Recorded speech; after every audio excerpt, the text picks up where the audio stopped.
I've been holding my opinion on Cosmic Creation up until this point. I said I would do an entire set review, 1 to 5 star rating, and that is what we are going to do now. If you're wondering why you should trust my opinion, you shouldn't. This is largely just for newer players who don't maybe have as much experience in the game and just want to know what the new cards are, what cards to look out for. I am by no means a prophet. I cannot tell you what the meta will look like, but I can give you a pretty good idea. I've been top 100 masters a number of times. I have some credentials in the realm of understanding what cards will be good, but I'm not looking to start an argument. If you think I am wrong, then you are welcome to think I am wrong. If you are educated enough to tell me you think I'm wrong, then this video was probably not for you anyway. This is definitely for intermediate players who maybe won't know what cards to craft on day one and what cards to stay away from. So if you have enough dust to craft an entire collection, then unless you are particularly interested in my opinion, I would stop listening now. We'll start with the Bilgewater cards. This set has been put together much the way as that sets in the past have been put together, with 2 cards in every region that is not getting focused on, and I want to say 20? 10? 10. Only 10, right? Cards for each of the regions that are actually focused. So we'll start with Bilgewater with Wriggly Bubblefish, a 6-cost 3/1 elusive that reduces in cost by 1 for each spell that's been cast during the game. And when it's summoned, it creates a random 1-cost in hand. I will be very surprised if this card ever sees play. We get, so a thing to understand about cards like this, Plaza Guardian, the big 6/6 Overwhelm dude, Targon, Arbiter of the Peak.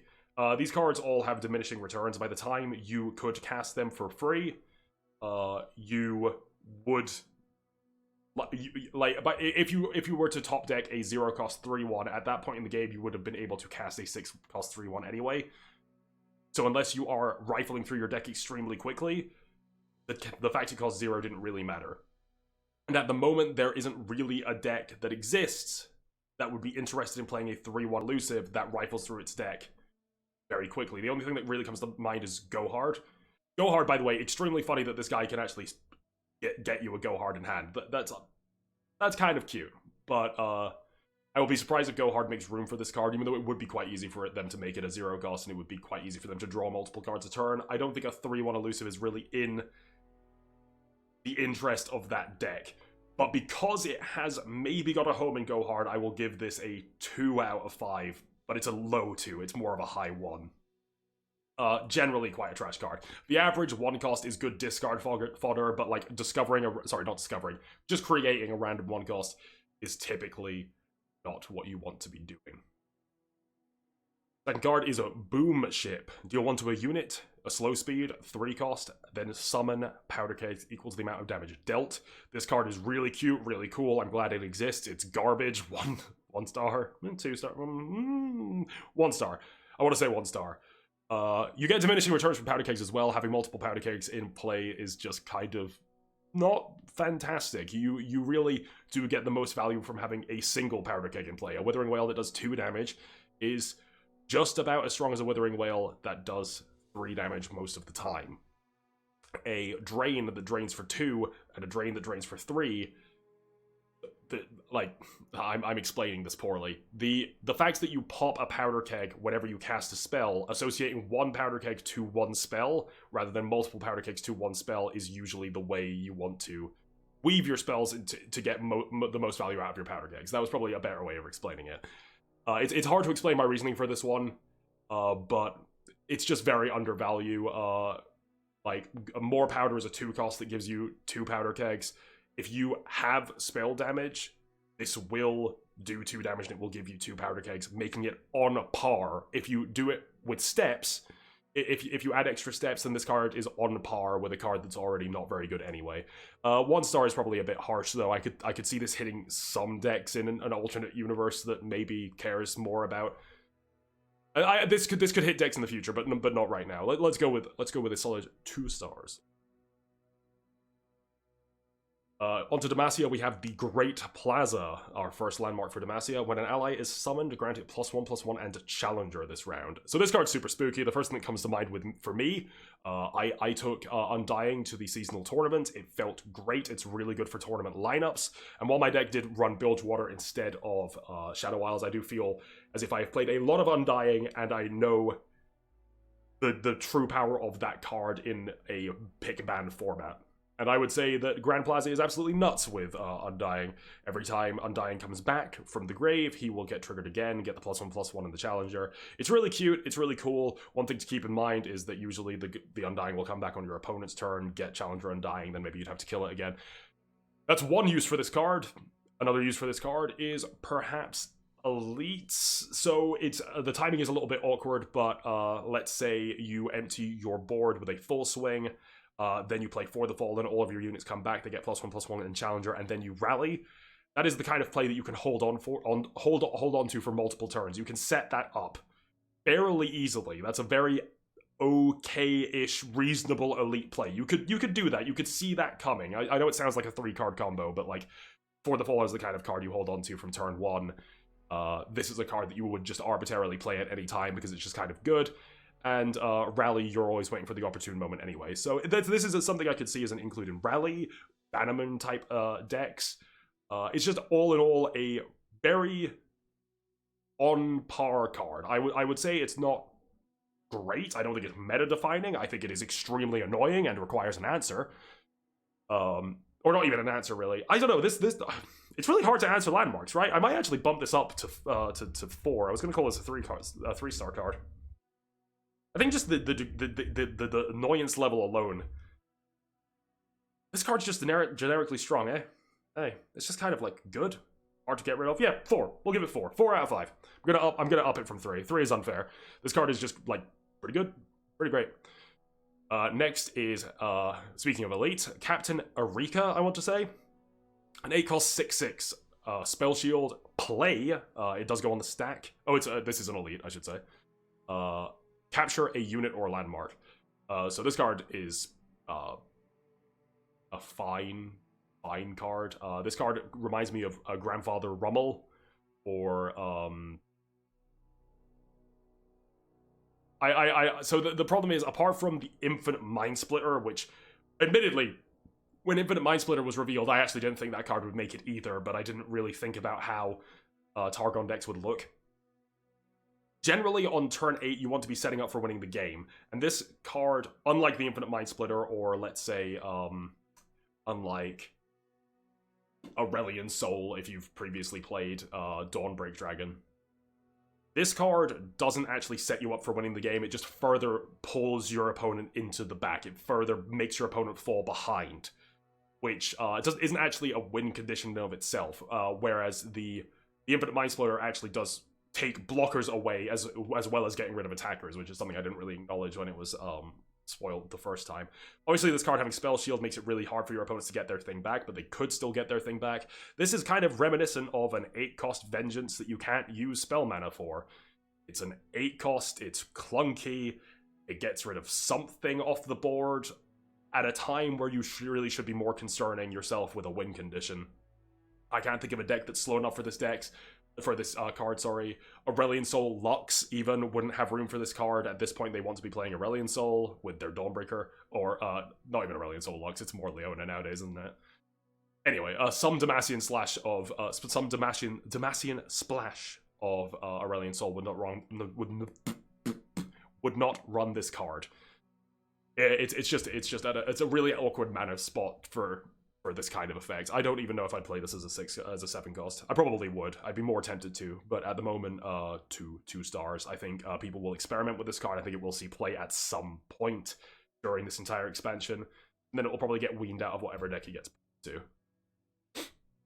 Next up is the Freljord cards, Scargrounds, a landmark for Freljord, another one. This one's a lot stronger than the first one. When an ally survives damage, grant it +1/+0 and tough. So that's freaking nuts. That's really good. That's so being a landmark, again, it's quite hard to get rid of for most colors. A lot of the landmark removal, especially now that we've seen the new stuff, you don't really want to be playing. It's kind of mediocre, most of it, except for the Noxen one, which has already existed for a while. So once this is in play, it's just kind of there. And people are obviously talking about Crimsons, but there's a lot more that you can do with this card. For example, the 3/5 Elusive, that deals 2 damage to itself every turn. With this in play, it does 1 damage to itself every turn, and it gets bigger every time. And on an Elusive body, that's freaking huge. You can put on real pressure with that. They are on the same mana cost, so it's a bit awkward. But as well as just being a card for Crimsons, you could maybe just make room for this in other decks. This is really pushing the boundaries of what a landmark can do, and while we bumped up our last landmark up to 4, I'm going to give this one a 4 as well, but this one's a higher 4. I have high hopes of this card being pretty meta-dominant. I don't want to play against it, though. It looks like it's going to be obnoxious, is my takeaway from that. Next is It That Stares. An 8-cost 8/8, another Beowulf? No, Beowulf is the movie. What are these cards? Oh, Bale Strider. Another Bale Strider, like She Who Wanders and They Who Endure. They're super cool, I love the art. 8-cost 8/8 play, it goes on the stack. Obliterate all landmarks or deal 2 damage to all other units. So it's an 8/8 avalanche that you can't use spell mana for, and it costs 8 mana. So, again, 8 mana stat line isn't really an aggressor. It comes with a avalanche. The difference is, while this does just slow down your opponent and doesn't really advance your game plan at all, this one's a bigger body. It could be used as an aggressive card, and it's also in Freljord, which in the past has been very okay with playing units that don't really do stuff in the higher mana costs. This card reminds me a lot of She Who Wanders, a card that didn't quite make it because it just slows your opponent down, but in of itself doesn't bring you that much closer to winning. It isn't really a bomb. They can't block it favorably, really, ever, and if you play it, you'll probably win eventually. It's just not a decisive victory, and you could do better. One thing I will say is, with the addition of a certain card we'll talk about later, this card will probably see experimental play for a while. I think that deck will end up being a little bit underwhelming, so I don't think we'll see it for very long, but this will not make the cut for not make the cut for what's it called? The 12-cost cards, either of them. War Mothers or Give It All. It will not make the cut for either of those decks. I would imagine. It might weave its way into its own deck of some description, but I don't think that deck will end up being very good, and we'll talk about that deck later. However, it's a low 3-star card. It's a fairly sound choice. Onto Ionia, our Ionian landmark, our first one, Monastery of Harana. A landmark, obviously. Round start, create a sanctuary in hand. Sanctuaries, I believe, are 1 cost. Doesn't actually show it here.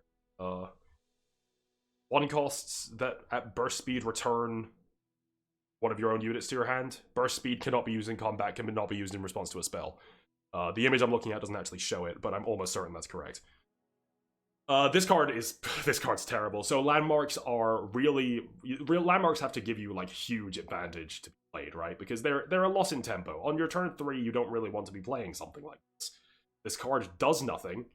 It gives you cards that do nothing, so that you can then play cards that you've already played. Somehow you've had time to play these cards, so that you can replay cards that you've already played to get like a little bit of value, to get the edge on your opponent. But at that point, you've already wasted 4 mana on doing literally nothing, except removing one of your own units, just to double up on some kind of battle summon effects. Like, if we look at the best summons in the game, Rekindler, for example, if you're in a really heavy, like, Shadow Isles control list, maybe then you could weave this in, but this just seems like a death sentence, like, for yourself. You just don't have room for this. There's not enough turns, there's not enough time to get this off, in my reckoning. Yeah, I don't want to say 1-star because it's really cool, but like it doesn't do anything. It doesn't do anything. This is a 1-star card. I don't think it will do anything. Meta-wise, anyway. I think it's very cool. Homecoming. 5-cost, fast, speed, recall an ally unit or a landmark to recall an enemy unit or landmark. It's another Will of Ionia. It costs the same as Will of Ionia, but you bounce one of your own things and you get to target landmarks. With the addition of these quite annoying landmarks that we've previously mentioned, and one other one that we'll talk about in a bit, landmark removal is actually looking a bit more premium. Landmark removal might actually matter again now. And as our previous card has... Why does my camera keep doing that? As one of our previous cards has demonstrated, sometimes you want to bounce your own unit, so much so that you would sink 4 mana into doing nothing. and a board space. I forgot to even mention that. Yeah, the idea of using this in an Ionia Shadow Isles... Why does this keep happening? I'll fix that before my next stream. I don't actually know what that is. Bear with me on... I'm not restarting the video. We're almost halfway through. Homecoming. Right, we're talking about Homecoming. The idea of playing, like, a Shadow Isles Ionia list that implements Homecoming to replay a Rekindler, for example. That was the big summon effect we were talking about before. That seems a lot more savory and a lot more... viable than Monastery of Harana. This card will definitely hit decks. It will definitely see play. If Crumble saw play, this will definitely see play. 4 stars. Not meta-defining. I should really talk about what this scale means. It's kind of arbitrary. 1 star, it won't hit any decks. 2 stars, it will see experimentation. 3 stars, I would say it hits like a couple of niche decks. 4 stars is it hits a ton of decks, and 5 stars is that it's like meta-defining. That would be how I'd... That's not really how we're doing this, but like... Roughly, that's what I'm going for in my head anyway. So the last of the small sets, like the last of the small regions, sorry, the one that's just getting like a couple of things. Shadow Isles, we have a 0-cost 1/1 ephemeral pesky specter. Last breath, create 2 copies of me in the enemy deck. I love this card. I love this card so much. I loved Weasel in Hearthstone or Albatross, whichever era you played in. Is this effect good? Weasel was underwhelming, right? And Albatross, excuse me, was very good because it was statted. Oh, excuse me. It was statted very good, and it turned off Reno. For our Hearthstone players, we understand this. We cannot turn off Reno in this game. We can push our opponents away from deep, which is quite funny. This gets your opponent 2 further away from deep, which might matter sometimes. That's genuinely quite humorous. What really matters is that this is the hardest they've pushed a 0-cost unit that doesn't have an additional cost, right? So, I think the only other ones in the game are the Cask and the 3/2. So Ravenous Butcher and the Cask. Are those the only other zeros? I can actually check. I'll check right now. The only other 0 units in the deck are... Hello? Yeah, that is right. There is only Caustic Cask and Ravenous Butcher. So, that being said... This is really strong when compared to Cask. Like, really, really strong. The effect of bricking one of your opponent's draws later in the game is really cool. I think this card will be very good one day. I think it hasn't quite got what it needs now, but just being able to play down something that wants to die for 0 mana for the sake of maybe an Ancient Crocolith, that was called Ancient Crocolith, or a Ravenous Butcher is quite strong. And its effect is quite good as well. I don't think its time is now. I think it's extremely cool. I'm very glad it exists. I would call it a 3-star card at the moment. Evershade Stalker, a 2-cost 2/2 with Ephemeral, Fearsome, and Cannot Block. Nightfall, create a copy of me in hand. So this is a really cool idea. We've never had a mana sink in Legends of Runeterra before. Sorry, we've never had a mana sink in Legends of Runeterra before, right? So, what I mean by mana sink, it's something that exists profusely in Magic the Gathering and less so in Hearthstone. I don't know about Yu-Gi-Oh! I don't really play it. The idea of a thing that you can just throw your spare mana into. For example, something Mecha is the example people usually go for Magic the Gathering. It has the ability to tap 2 mana or spend 2 currency in that game. To create a guy, right? This is basically the same card, actually.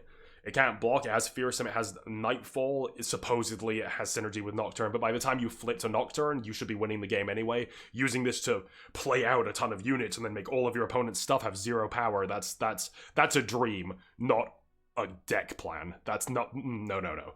You want to be winning with the attack, you go in with Nightfall and flip your Nocturne. After your Nocturne is flipped, if you ever see the animation that makes your opponent's stuff like go down in power, you're probably playing on the back foot anyway. Or you're in some kind of niche situation. I shouldn't generalize. This card, mana sinks are cool and all, but a mana sink in a game which has spell mana inherently tied into it, you don't need that. You don't need a mana sink in this game. It can't block. This card's really unique, and I think it's going to be good at some point. It's like, it gives me a token druid vibe, like filling your board for essentially free. At some point, there's going to be a way to reduce this thing. Like, can you even do that now? I'm trying to think. Can you reduce this thing's power? Sorry, this cost down to 0, and then just like fill your board with ephemeral units? If in the future there becomes a way to make the cards in your hand like passively cost 1 less, then maybe. I don't know. There's a lot of ifs to make this card work. My instinct is telling me that this card will be good somewhere, but it's not in a deck that exists right now. At some point, this has all the makings of a card that would make its own deck archetype, despite on the surface looking quite weak and memey. If I was to judge it on the merit of the card alone, I would probably rate it lower, but something tells me that this card will see play at some point in an archetype we haven't quite seen yet. So I'm going to give it 3 stars for that reason. Going out a limb on a bit of that one, that's probably wrong. Well, we'll see.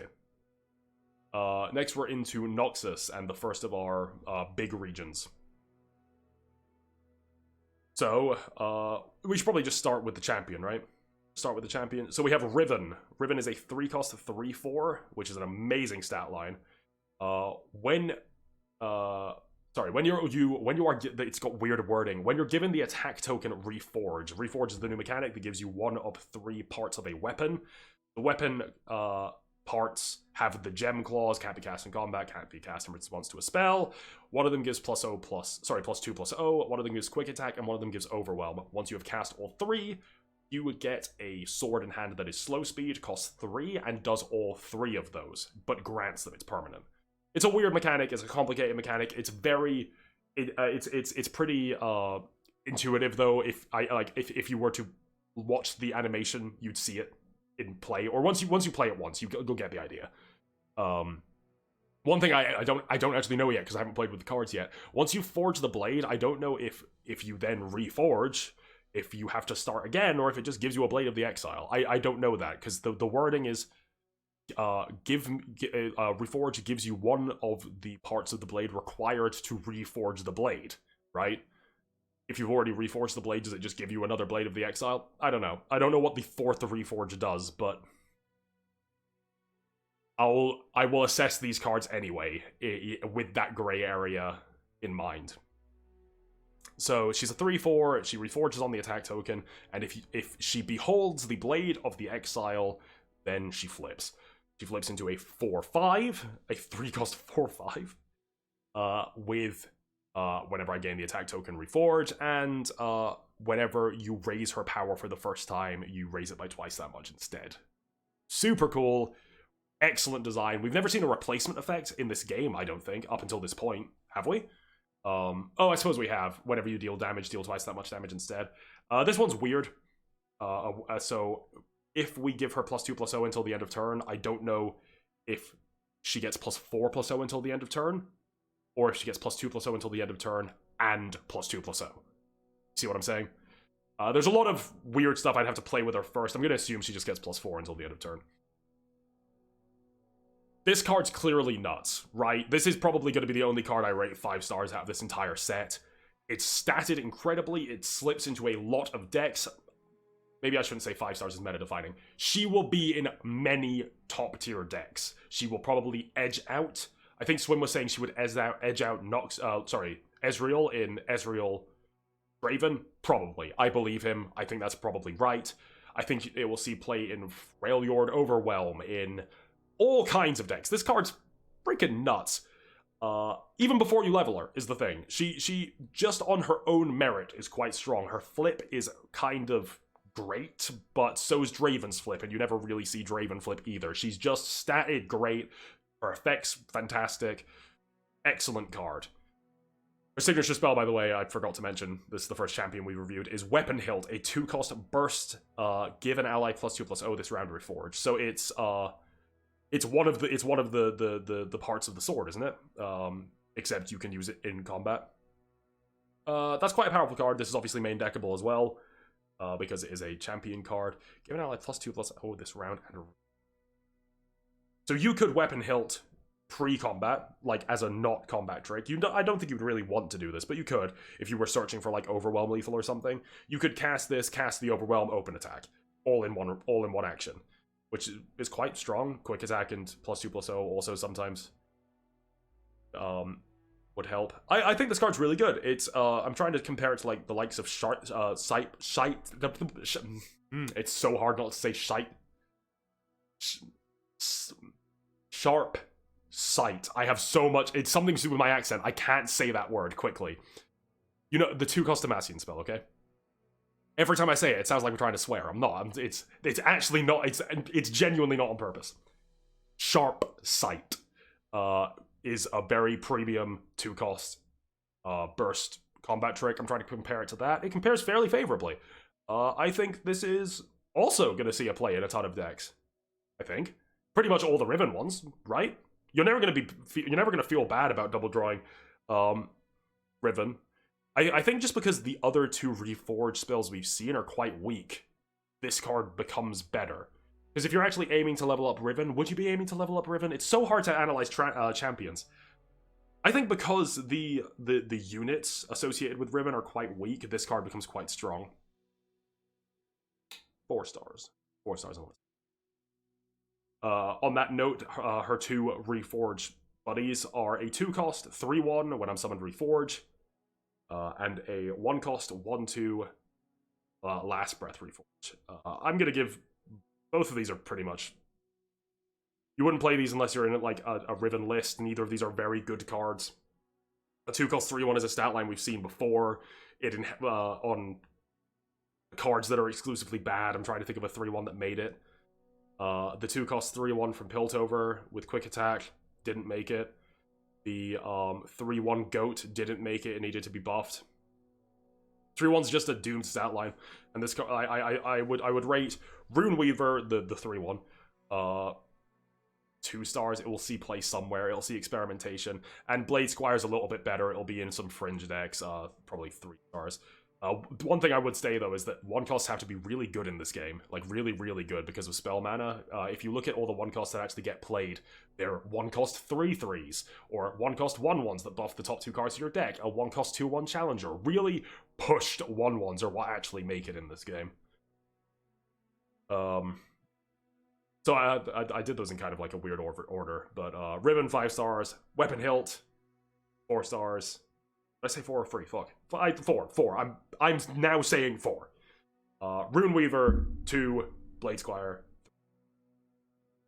We'll go through the rest of Riven's cards. These are all fairly simple. Wrathful Rider, 5-cost 7/3 Challenger, 1 star. This is probably one of the worst cards in the set. I can't imagine you ever wanting to play this. It's too delicate. It trades with it will probably take out a unit most of the time. Like, it pretty much kills anything, right? But you need the attack token. Your opponent can react to it. It's fairly delicate. The 3 health is killable by a number of removal spells in the game. It's just like, why would you? There's real removal that actually exists. Like, I can't imagine this ever being played 1 star. Next, we'll go with Sharpened Resolve. 3-cost burst speed. Give an ally +3/+2 this round. This one compares very poorly to other 3-cost spells. The extra 1 attack is not worth the extra 1 mana when compared to the likes of the card that I can't say. I'm not going to try again. And sometimes the elusive line of text on that card matters, but like this compares very, very poorly to other such cards. Think about it, even in the same colors, wouldn't you rather play Might? Most of the time? Like, would you rather have 2 health than Overwhelm? Rarely, right? I don't think this will ever see play, just because of the nature of the card, though. It will see some fringe play somewhere, 2 stars, probably. The thing with combat tricks is they'll like, people play Rising Spellforce just because a combat trick gets buffed by your opponents not expecting you to have it, right? This card also, by the way, compares poorly to Rising Spellforce, so like that gives you an idea of the power of this one. Brutal Hunter, a 4-cost 3/3 Challenger. When I'm summoned, give me a quick attack this round.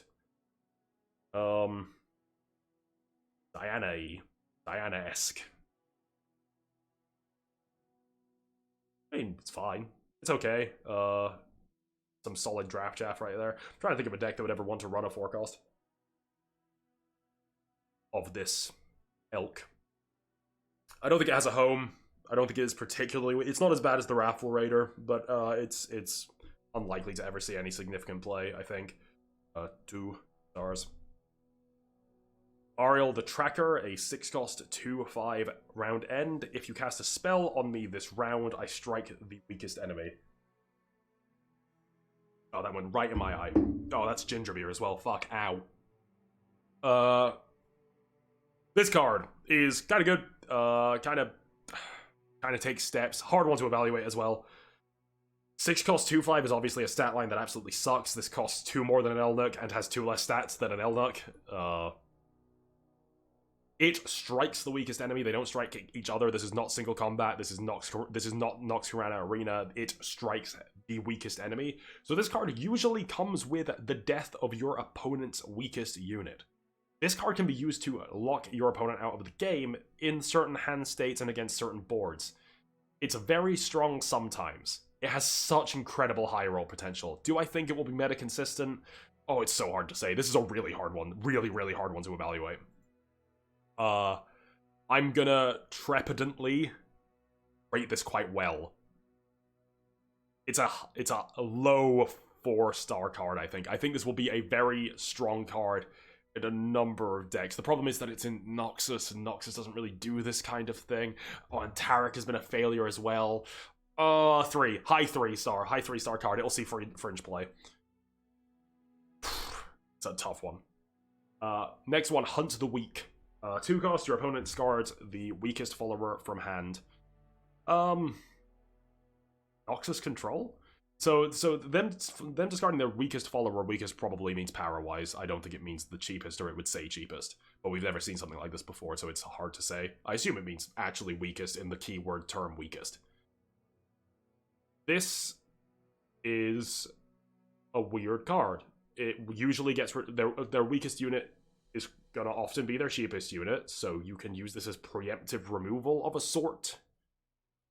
I mean, my instinct is that it never sees play. It's huge for tilting out your opponent, but this is not the kind of hand hate we want. You are going 1 for 1. You are using your weakest. You're using one of your cards to snipe out their weakest unit in hand. Sometimes it even whiffs, either in the literal sense by they don't have any units in hand, or in the less literal sense where you're not playing against a deck that cares.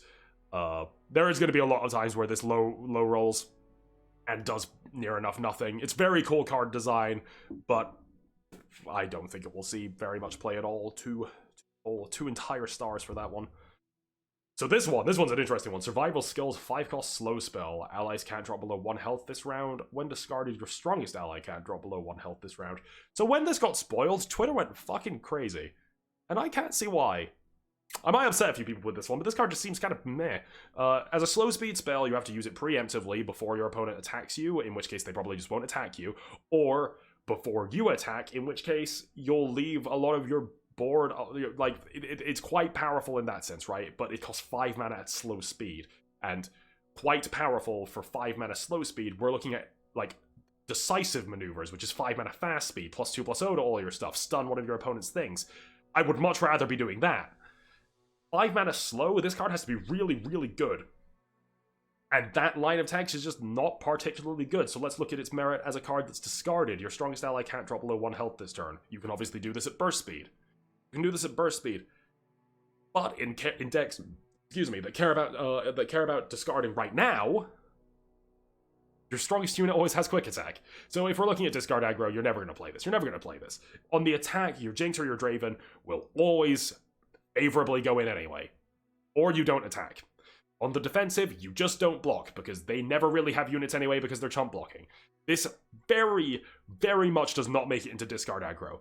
Let's look at maybe Draven, Darius, mid-range, Freljord style lists. I would be surprised if it made it into that. Like, what's your strongest unit that you don't want to drop below 1 health? The 10-6 that you're attacking with? You're like... This feels bad. It doesn't feel like it does enough. Like, sure, you can cast it on your opponent's attack turn token to kind of like skip their attack, but like that doesn't seem. You would also need a board for that to be the case. Like, this card doesn't seem that good. I don't see why people were so upset. I saw comments like, another Draven aggro meta. No, I don't think that Draven aggro wants this card. And as a vanilla card, if you're not discarding it, you definitely don't want this card. But we'll see Fringe play, though. Like, saying that, I'm just saying it's a lot worse than people are saying. It's not necessarily dreadful. So, 3-star card. 2 more main factions to go. How far are we in? Like 35 minutes, I think. This recording had better be working. Like, I'm not doing this again. 35 minutes. Okay. Yeah, I thought this would be about 50. So we'll go into Piltover next. Victor. We'll talk about Victor first. Victor is a 4-cost 2/4, which is a wank stat line. It has Augment, so after a little while, it'll be up to that strong Elnuck level. Thereabout. Round start, create a Hex Core upgrade in hand and level up. You've played 8+ created. So the Hex Core upgrade gives Victor is a 1-cost slow speed. Fleeting, give Victor a random word. Random keyword being the keywords that can be given to the Porobot, presumably. So we're not looking at deep as a keyword that he will ever get. We're not looking at ephemeral, some of the negative ones. Some of the positive ones he won't get, some of the negative ones he won't get. I don't think Fury is actually part of the keyword, like, pool. I don't think Porobot has ever gotten Fury, but I might be wrong about that. Card's kind of good. It takes you, like...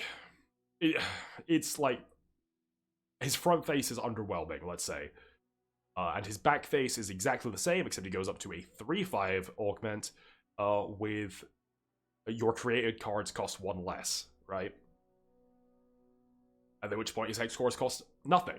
Victor's really cool because he can fit into so many deck archetypes, right? So many. Do I think he's great? Do I think he's strong? No, I think he's more powerful than a follower, though, as most champions should be. He is weaker than most champions, stronger than most followers, and very versatile. So for that reasoning, I think he'll be in a ton of decks. I think he'll be, like, all over the place. For a while, anyway, because he does fit into a lot of archetypes, and he is stronger than a 4-cost follower, as champions really should be. You only need to cast the Hex Core like twice for him to be really good. Like, think about it, if you do no other augmenty stuff, 2 Hex Cores deep, you've got a 4/4, like, what, regen Overwhelm? That's a really good, that's a really good mana investment, like, because you've probably banked spell mana. Like, you've only really spent 4 real mana, I suppose. You can weave in those Hex Cores. This one's even harder to evaluate than the tracker, than Ariel the Tracker. But I would say he'll be all over the place. He'll be a 4-star card, but he's not going to be meta defining. I don't think he's a very good champion. I think he is a very versatile champion. His card, by the way, his signature spell is Death Ray Mark 1, a fast spell that deals 1 damage to a unit and creates a Death Ray Mark 2 in the top 3 cards of your deck. Death Ray Mark 2 creates a deck is the same. It's a 2-cost though that deals 2 damage. Creates a Death Ray Mark 3 in the top 3 cards of your deck, which is a 3-cost, deal 3 damage, and no other text. So it caps out at 3. Fast speed. This Victor's signature spell is a Ezreal card. This isn't a Victor card. Sure, it takes up Victor. It helps you level him up faster, which does help. Playing 8 created cards is kind of a tall order. Less so now. This set has actually done wonders for created cards that exist. As per the set name, makes sense. Oh yeah, one thing I should mention, Victor actually makes Shards of the Mountain become a card that I have to think about again. Like, Shards of the Mountain, I never thought would... Sorry, when Shards of the Mountain came out, I said, publicly on Twitter, you'll actually still find this, I said, this card sucks, but one day it will be good. It hasn't got what it needs yet. What I actually had in mind when I said that was some kind of, like, discard your hand, draw that many cards kind of effect. But this also works, burst speed plus 10+0 as a ceiling, although he has augment plus 20+0. It's quite good. That's a good 4-cost investment. That's definitely not bad. So I might actually have to think about Shards of the Mountain existing again. This Death Ray card, though, is not very good. If you play it on turn 1 and you snipe out your opponent's Noxian Saboteur, or whatever it's called, the 2-1 that pew your opponent for 1, then you feel great. You feel like a big man. Your opponent plays their 3-2, their Grenadier. You snipe that out as well. You laugh maniacally. But in most matchups, this card doesn't do anything, except maybe level up your Ezreal, and I think Ezreal has better options. It bricks your draws, is the problem. Like, if you draw this in the late game, you really have to consider not playing it at all, because one damage to a minion for 1 is kind of weak. 2 damage to a unit, sorry, wrong game. 2 damage to a unit for 2 is kind of weak, and 3 damage to a unit for 3 is okay. But the loss of those draws hurts really bad. Really, really bad. I think this card does a lot more harm than good in the late game, and a lot of the time it doesn't do that much in the early game. I think it will be experimented with 2 stars, but I don't think it'll make it. So, Calculated Creations. Create a Armed Gearhead in the Android or Ballistic Bot in hand 2-mana burst spell. We have seen 2-mana burst spells before that create a thing in hand. We're about to see another one, in fact. Behold the Infinite saw play in Nightfall briefly, but not of its own merit. The card itself didn't really matter. It added some late game possibility to the deck, but mostly it triggered Nightfall. PNZ doesn't really ever want to trigger Nightfall. That deck combination doesn't really exist right now, but maybe it will. This card will see play somewhere. I'll talk about what those 3 cards are in a second, but I like, just for the time being, I will say this card will see play somewhere. It's average 3-star card. The 3 cards that it creates are Armed Gearhead, these are all main deckable, is the reason that I did this in this way, is a 1-cost 1/1 Augment Quick Attack, that 1 health stat line. So let's say you play 2 created cards, you are up to the point at which you have now played a 2-cost card that already exists and has never been playable pretty much in the history of this game. I can't even remember what that card is called, that 2-cost. Can anyone remember? 1 eternity later. Academy Protege. I could never have remembered that. Sure. So this 1-cost 1/1, interestingly, blocks quite favorably. Like, in its own deck, you could probably get this up to like a 4/1, at which point your 1-cost, sorry, has started trading with real, like, 3-cost units. 3-4-cost units. So that's kind of cool. I don't think this card will ever see play. Like, it's just too weird. Like, it dies to too much. The 1 health stat line is just like an absolute graveyard in Legends of Runeterra. People will try to make it work. 2 stars. Ballistic Bot, a 2-cost 1/3. Augment, start of round, create an Ignition in hand. Ignition is a slow speed fleeting spell that does 1 damage to the enemy nexus. This card's fucking bonkers. This card will be everywhere for at least a little while. I'm going to try and do a lot of things with this card. It compares very much to a Boom Crew rookie that at some point will be able to trade with your opponent's like 5 costs. Because like I said, these cards can just block. Augment cards can block. You can use your Ignition to ping your opponent down. You usually don't attack with Boom Crew Rookie more than once a rotation, right? Not in the style of deck it's in. So it's doing 2 damage a rotation. This does 2 damage a rotation, but it costs 2 mana. But also at some point it trades with something big. It will become a big card. Like, by the time this thing's dying, it's like a 4/3. Huge card. Like, I don't think it's going to be meta defying. So the problem is there's almost enough. There's almost enough cards to warrant a really good PNZ burn deck that might completely take over the meta. Or 4. I don't think this card's going to define the meta. I don't think. Neandroid, another very good card. Calculated Creations, 2 of the 3 cards it can give you are very good. 3-cost 1/3 Elusive Augment. And like I said, these Augment cards, they can get big quite quickly. This card could have a deck built around it. This could have its own deck, and have its own deck be quite good. Like, if you use 2 gems on this thing, then you are attacking for 5. Elusive. 5 mana investment. 5 mana investment, you still have the threat on board that needs to be answered. That's quite a lot better than a Decimate. It requires steps, obviously, so like a Decimate's a little bit more reliable. But you understand what I'm saying. This card, beautiful. 4 stars again. The PNZ is getting some love this set. These cards are pushed. I try to think if there's more to really say about Neandroid. Elusive, unfair. You know, like I've been going for like what 40 minutes. I need to hurry up. Next up is iterative iterative? Is that a real word? Iterative improvement. A 2-cost burst speed pick a follower, create a copy in hand with +1/+1. Yeah, people are pretty hyped about this card, and I can see the hype. It's a cool effect. I heard one of the spiciest takes. You know who you are. I think you might be watching.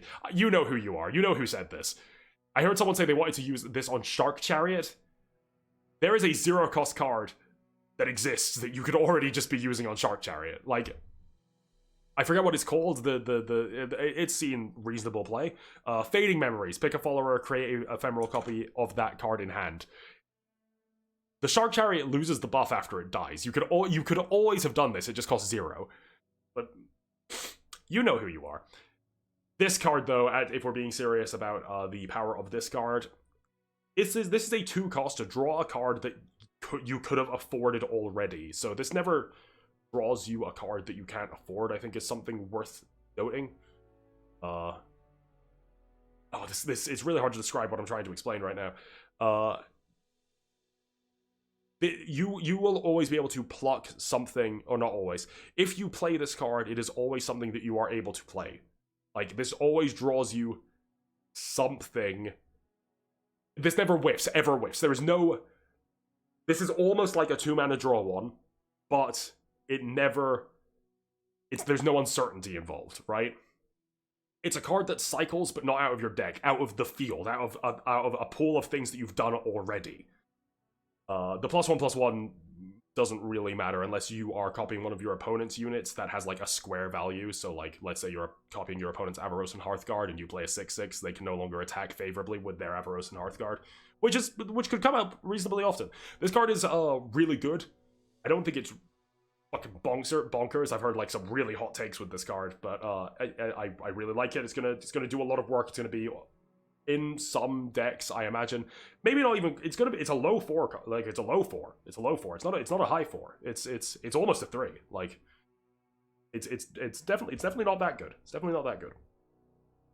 Hex Core Foundry, a 3-cost landmark. Round start, all players draw. So the first thing that comes to mind is Teemo, right? Like, this helps. This is a investigator every turn. The 3-cost 2/3/2. Oh, that's a 2-cost, isn't it? 2-cost 3/2. All players draw 1. I love this card. I like that it exists. I love Howling Mine from Magic the Gathering. Do I think it's going to be good? No. Investing 3 mana into doing... Like, investing 3 mana into playing a landmark is something that's hard to do. It's hard to get that free time to play something like this. You are, like, taking the back step in order to make the time to play this, and then you're both getting value from it. So you're the one that's investing the time, investing the mana into playing this, and then it goes even with your opponent from that point onwards. So, like, I get the impression this will probably get played in something at some point, some kind of deck archetype that we haven't seen yet, but I don't think the cards exist to make that deck archetype work. So for now, three whole stars. I'm trying to decide whether or not I'll have the time to add like a little animation showing this, like the stars underneath the cards, but I'm probably not going to have the time to do that. So just listen to my supple tones instead. Next card is Mechanized Mimic, a 5-cost 3/4. I put that out to my face and then didn't drink it. It's a 5-cost 3/4. Augment, attack, give me all the keywords of my allies. It's really cute. I think the sheer power of Nyandroid actually makes a Mechanized Mimic look more appealing. This, like, gems elusive list might be kind of good. I think a 5-cost...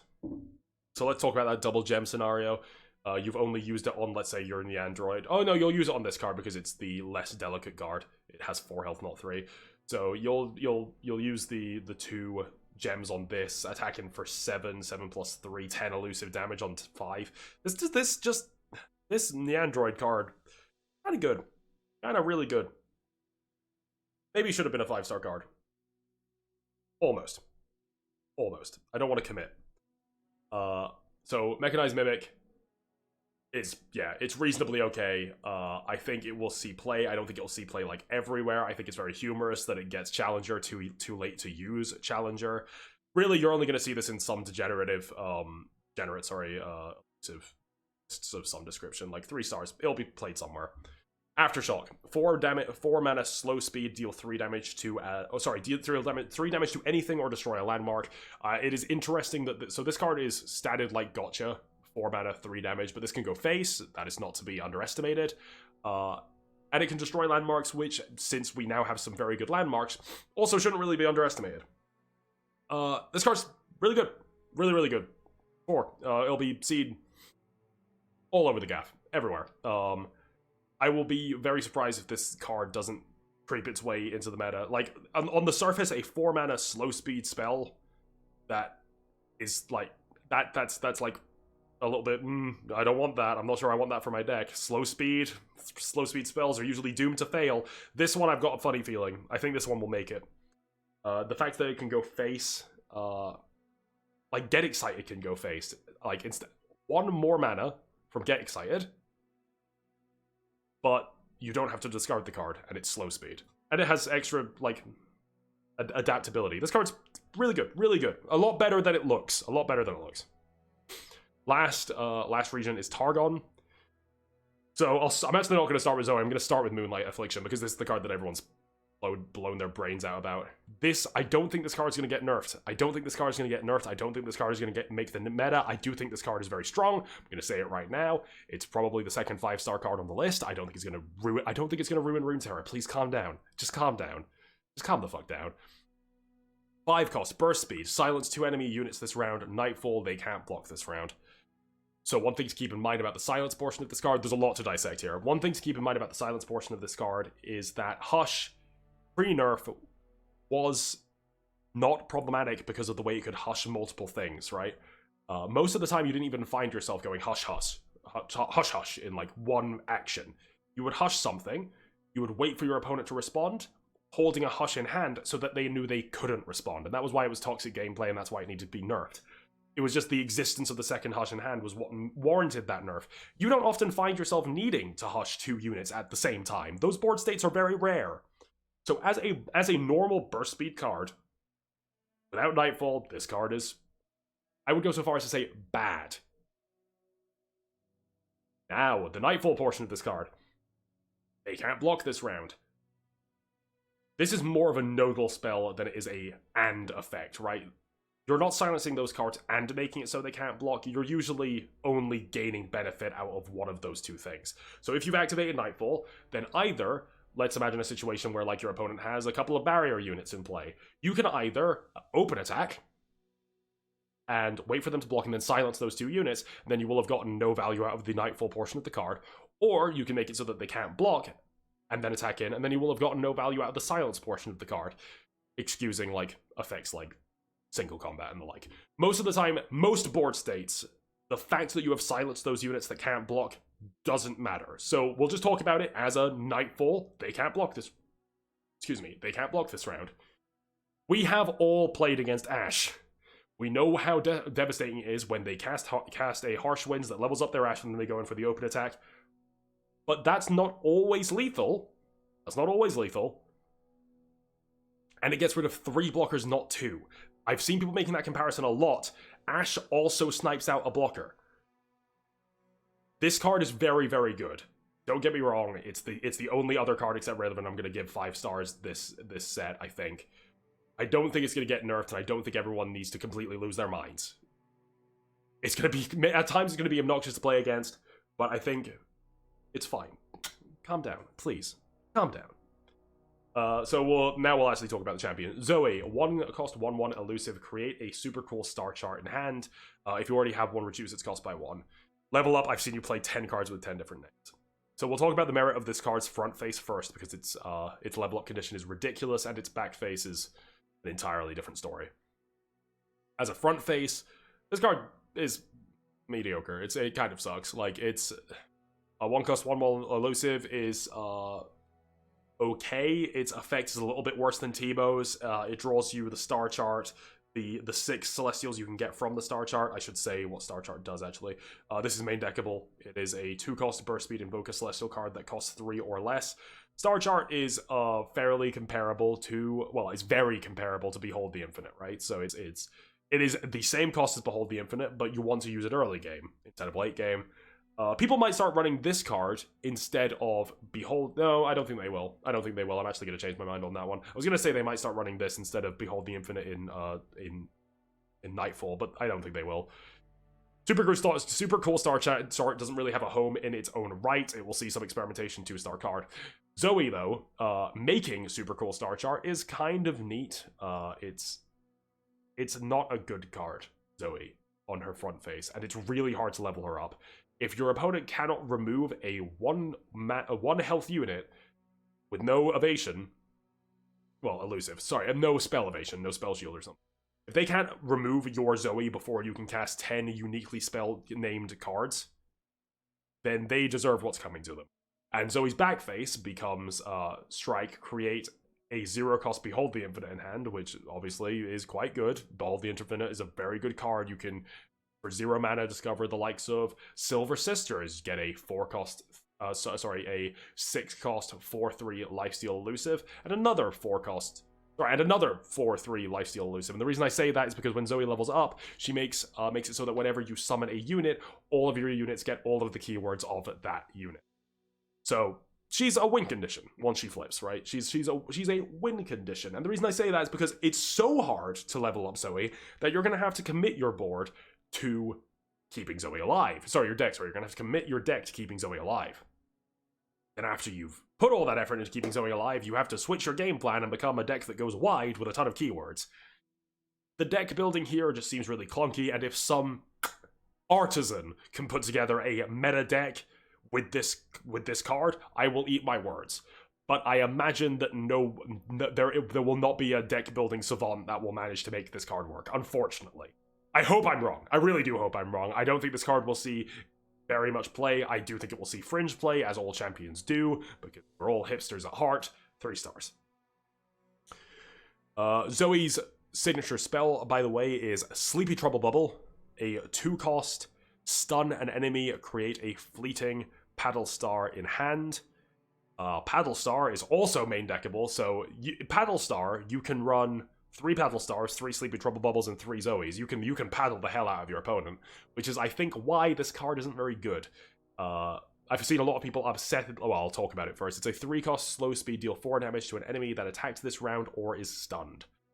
I've seen people very upset about this card because people came out with their pitchforks like, nerf Ravenous Flock, please, nerf Ravenous Flock. Have you seen Paddle Star? Like, nerf Ravenous Flock. And I think the real reason that Paddle Star compares so poorly to Ravenous Flock is because you can have fucking 9 of them in your deck. Like, this card having another associated card that you can also main deck meant that if it was really, really good, they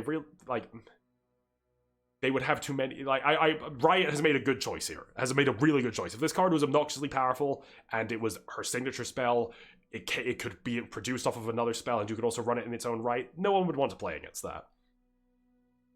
So, as I say, Paddle Star is not particularly good. It's probably not something you'd ever consider running.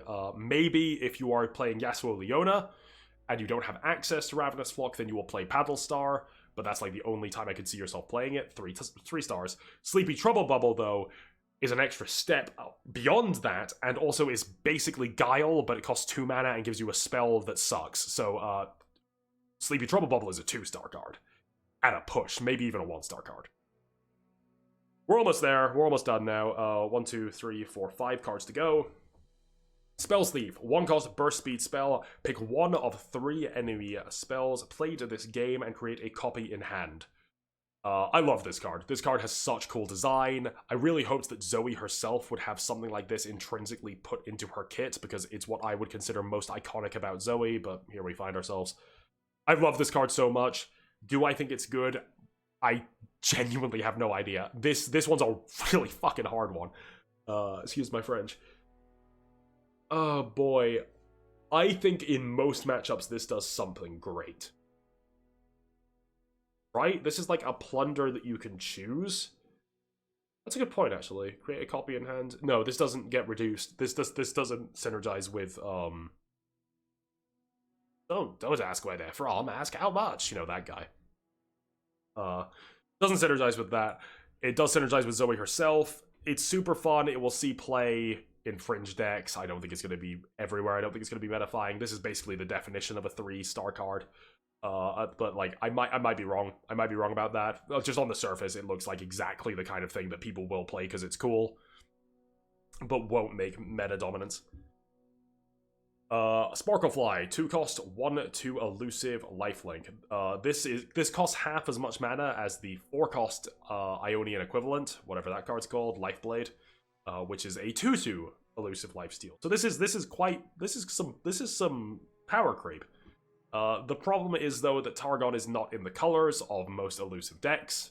It might be now, actually. It might be now. Oh, good point, actually. It might be. Nyan Cat, gems. That thing I just said. Maybe. Card is just generically strong. It has a very good collection of stats / keywords for its cost, and for that reason, it will probably find a home at some point. I don't think it's going to be particularly. I don't think it's going to be everywhere. It's not a 4-star card. It is. It's definitely a solid 3. It's a solid 3. Starry Scamp is a 2-cost 2/2 that costs 2 less if you behold a celestial. This card, I can't imagine this card being good. We've seen these like cheat into play style cards before with Claw of the Dragon, which everyone thought was great. Everyone thought Claw of the Dragon was an amazing card, and it actually stayed in the meta for almost a month because people were so certain that Claw of the Dragon would be an amazing card. It stayed. It stuck in the meta despite being the worst card in every deck it was put into. I also was fooled. I also thought that card was great. And I don't think this card's gonna make it. I think this like really weak stat line for free card doesn't make the bit. It's not even a particularly great chump blocker is the thing. Like if this was maybe a, it's crazy to say, but if this was a 3/1, I think I probably would have liked it more. The 3/1 stat line, like I said, is a complete like game over most of the time, but something about the way this card plays out makes me think this would actually be maybe a bit better as a 3/1. Yeah, people will try to make it work, and I hope I like the card. I think it's cool. I hope it works out, but like I don't think so. Last 2 cards. Solari Sunforger, 4-cost 5/4 Daybreak. Give me a lifesteal this round. This card is going to be freaking everywhere. Actually, no. This is actually, yeah, no, this is another one. This is another one. This is the 3rd one. This one is going to save, like, the idea of late game for so many decks, because there has been a huge buff to aggro in this aggro and mid-range. Control didn't get many toys out of this. I got a couple, but Control needed this. This is a very powerful tool. 4-cost 5/4 is a good stat line. It does huge damage to your aggro opponent's progress towards closing out the game, and gives you a good chance of making it into the late game. There's not much like, what can I really say here? What do you expect me to say here? It is a 4-cost 5/4 lifesteal, and that is a very good stat line. It synergizes with Out of My Way. That's funny. That KDA card that no one plays, that's kind of cute. But no, it is just a body it's a body that heals 5 when it enters and sticks on the field for a little while. It's kind of like that robot from Hearthstone, the 5-cost heal 8 when it enters. You know, it leaves a body behind, and it helps you maybe get to your late game. Targon's Peak. Round to start. Reduce the cost of a random card in each player's hand to 0 this round. 5-cost landmark. People also lost their minds about this one, and I can see why. It compares very almost to Show and Tell from Magic the Gathering, right? And Show and Tell's a very good card, but Show and Tell is much more controlled. When you play this card, you are not immediately then putting something into play, and you're not even immediately putting a random card from your hand into play. You are putting a random card from your hand into play next turn, and then for the remainder of the game. And that's a huge problem with this card. If this was a one-time effect, even if it was a random card from your hand, if it was a one-time effect, it would be a lot more reliable. But there will come a time where, like, you can't be lucky for like forever, and your deck will need stuff to get you there, or stuff for when you don't control, when you're not playing Targon's Peak, right? So like there will be times where you don't draw Targon. Well, I suppose you do have the tutor in these colors, don't you? Maybe this won't end up looking like a control list. Maybe this won't end up looking like a control list. The point still stands. This card isn't amazing. Like, sometimes you low roll and you'll get one of your control pieces, because I imagine this will look like a control deck. Or, so in one way or another, this randomness associated with this card won't go your way some of the time, which will overall lower the deck's win rate and make it so that it's less of a dominating presence. This card has huge high roll potential. It'll be very frustrating to play against and to play as. I'm upset that it exists, but here we find ourselves. And yeah, it will. People will try and make it work. Maybe even two, but like probably three. 3-star card. People will try their best. I have been talking straight now for almost over an hour. Oh wow, I didn't think we would actually make the hour. I thought I'd be done after 50 minutes. Hooey. Okay, well, here we find ourselves. This is the end of the video. This is my first YouTube content ever. If you don't know who I am Janky LOR from Twitch. I have been Twitch streaming for a while now, and I'm trying to make that leap into YouTube. I know this video is going to end up looking clunky as anything, but there was no script, and I do not have time to edit this to make it look good. Also, I've been having this camera issue that I just noticed happened again. I don't know why that keeps happening. Sorry about that. I hope it hasn't been happening too often. Excuse me. Just happened again. Oh, it's face detection. It's when I look away. I'm dumb. Hey, I should have... I actually know how to turn that off as well. My bad. So what I was going to say is... go and follow me on twitch.tv/janky_LOR. We have good times over there. Maybe consider subscribing to my YouTube. This is my first video, but hopefully I will be on here for a while. And if you disagree with any of my ratings and want to tell me I'm stupid, then feel free. I didn't mean for this to start an argument, and I hope that it won't. I understand I was very harsh, but I want to give an accurate representation of cards that I think will actually affect the meta, and not every single card is going to compare to cards that already exist, right? And a lot of these cards just don't compare favorably to options that already exist. That's not to say that I'm dissatisfied with this set as a whole, and I don't think you should be either, but this hopefully gives newer players an idea of what they should be crafting day one, people with limited resources. And yeah, don't forget to like, comment, and subscribe, and I'll see you next time. Bye.